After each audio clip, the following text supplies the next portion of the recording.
Reality transurfing. Dependent relationships. Idealizing the world is the other side of dissatisfaction. Seeing life through rose-colored glasses can make things appear better than they truly are. But when you believe there's something that doesn't actually exist, you create excess potential. To idealize means to overrate, to put on a pedestal, to worship, to create an idol.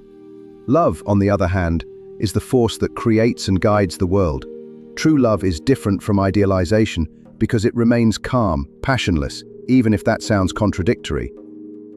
Unconditional love means feeling admiration without possession, appreciation without worship. It does not form a dependent relationship between the one who loves and the one who is loved.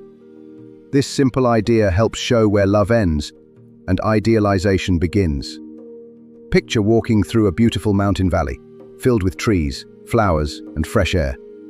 You breathe deeply, feel peaceful, admire the landscape. That is love. But when you begin picking the flowers, crushing them, trying to use them for perfume or profit, or creating a cult around them, you are no longer simply appreciating them, you are idealizing them. And in doing so, you create dependency. The pure admiration you once felt fades. Can you sense the difference?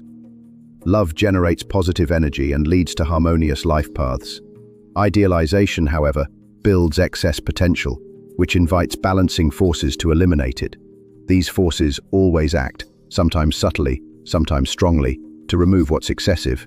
That's why idealization always brings disappointment in some form. The halo gets removed. Balance is restored, even if painfully. When love becomes dependent, it leads to inevitable imbalance. The desire for what you don't have creates inner pressure. Dependent relationships show up through conditional thinking. If you do this, then I'll do that. If you love me, you'll leave everything for me. If you won't marry me, you don't love me. If you won't give me your toy, I won't be your friend. Another cause of imbalance is comparison. We're like this, they're different. National pride, inferiority, jealousy, all are fueled by comparison. And any contrast creates excess potential.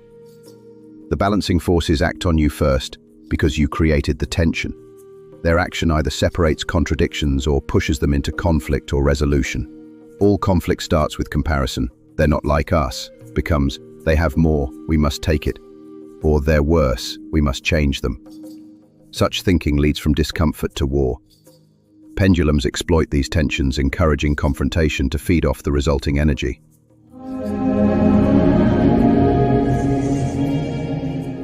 Idealization and overestimation. Overestimation happens when we assign qualities to someone that they don't really have. On the surface, it might seem harmless, just imagination. But energetically, it creates excess potential. This happens when there's an imbalance, too much of something or qualities assigned where they don't belong. This shows up two ways. First, when there's a real person onto whom we project imagined traits. Because the qualities aren't real, the universe works to correct the imbalance, resulting in disappointment. Imagine a young man who sees his beloved as a flawless angel. In reality, she's very different. She loves to party and is grounded in the material world, unlike his dreams. Eventually, the illusion shatters. This is what happens when we put people on pedestals. The halo always comes off. Karl May, a German author, is a good example. He wrote Wild West novels as if he'd lived those adventures. Readers believed him to be a real cowboy hero. When it was revealed he'd never been to America and wrote some books in prison, his fans felt betrayed. But really, who was at fault? They created the idol and tied admiration to fantasy. When the fantasy broke, so did the relationship. The second form is trickier. It involves no real person. It's when someone daydreams about an ideal partner or life. The more vivid the illusion, the stronger the excess potential. This energy must be balanced, so reality eventually confronts the dreamer. Even if the dream gains momentum, it will collapse under its own imbalance. For example, a woman might imagine a perfect husband. The more rigid this ideal, the more energy she invests. Then someone unlike her ideal appears, bursting the bubble. She wonders, what was I thinking? The reverse also happens. If someone strongly rejects a type, say, a woman hates rude or alcoholic men, she may still end up with that kind. Why? Because her thoughts are charged with energy focused on what she rejects. She radiates rejection, paradoxically pulling in what she fears. The universe dissolves the excess potential by giving her exactly what she cannot stand. This shows clearly in children. Kids are sensitive to energetic imbalances. Praise too much, and they may act out. Push too hard for obedience, and they rebel. Try to force genius, and they lose interest. The harder you push, the more the pendulum swings the other way. The best way to relate to children and people is to treat them like guests. Be attentive, respectful, and give them freedom of choice. Don't cling or try to shape them fully. As you are a guest in this world, so are they. When you accept this, you stop creating excess potential and gain freedom to choose the best life offers.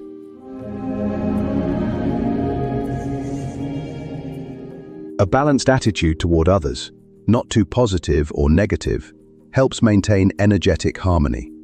Love and hate both exist, and when kept balanced, neither creates excess potential. But when emotions swing too far, especially in romantic love, things become unstable. Unconditional love is neutral energetically. It doesn't create dependency or distortion, but this love is rare. Usually it mixes with possession, desire for reciprocity, and idealization. Imagine loving someone who doesn't even know you exist. This unrequited love causes pain. You pour energy into an ideal, trying to possess something you don't have. This creates imbalance, and the universe responds by pushing the loved one away. Your heart breaks, and you tell yourself, they don't love me. That story shapes your reality. The harder you try to force mutual love, the more resistance you meet. But if you love without owning or needing anything in return, the energy stays balanced. In that state, you naturally attract mutual love. Because you're not creating dependency or desperation, you're just loving freely. That energy is rare and attractive. Jealousy is the flip side of possession. If your love belongs to you and jealousy grows, the universe reacts. It may bring you closer or destroy the love altogether. The stronger the jealousy, the deeper the damage. It's like admiring a flower, then crushing it to make perfume. This applies to judgment, contempt, and vanity too. Judging others harshly upsets balance. Energetically, there's no good or bad, only alignment or misalignment with nature's laws. When you despise someone, you set yourself up for correction by life itself. If someone harms you, restoring balance is needed. But if you judge those who haven't wronged you, you create unnecessary excess potential. The universe doesn't care if you're right. It will correct the imbalance anyway. It's like getting angry at a wolf for attacking a sheep on TV. You may feel righteous, but it's meaningless. Over time, judgment blinds you to context. That living that person's life, you might do worse. Despise the homeless, you might lose your home. Look down on addicts, life might show you how they got there. Scorn disabilities, that energy may return. The universe often teaches by making you live what you once judged. Even mocking someone's clothes, job, or behavior puts you in the good and bad game, placing you a step below energetically because you generate negativity. Pride is healthy to a point. Self-love is important. But when pride turns to vanity, looking down on others, trouble begins. Vanity invites correction like contempt. The higher the ego rises, the harder the fall. Animals don't suffer this. They follow instinct. A lion doesn't hate a gazelle. A wolf feels no contempt. Only humans, with consciousness, create worlds of overestimation, judgment, guilt, and vanity.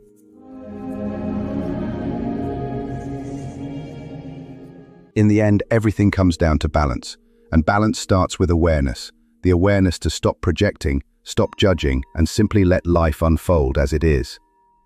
When we cultivate this awareness, we open the door to peace and harmony within ourselves and with the world around us. Thank you for listening.